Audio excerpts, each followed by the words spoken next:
অতীতের একটা মতাদর্শগত বিশ্বাসের কারণে তোমার সাথে জীবনে আমার কিছু সময় কেটেছে এবং সেই দায় থেকে আমি সারা রাত তোমার বিরক্তি সহ্য করেছি, কিন্তু আর না।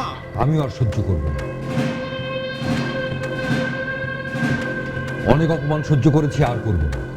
এই এই তুই কি করবি? হ্যাঁ, কি করবি তুই? তুই তুকারি করবেন না, ভদ্রভাবে কথা বলুন। এই বাচ্চা, ভদ্রভাবে কথা বলবো মানে? ইউ রাস্কাল, তুই আমাকে ভদ্রতা শেখাচ্ছিস? You rascal, get out from here. তোকে আমি এক্ষুনি দেখাচ্ছি। এই ক্যানি, এই ক্যানি। আপনি কিন্তু শুধু শুধু উত্তেজিত হচ্ছেন। উত্তেজিত হবেন না, এই বয়সে উত্তেজনা ভালো না।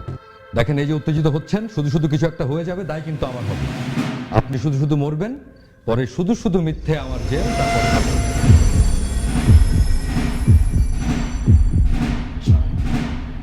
এই মুহূর্তে তোকে আমি গুলি করবো।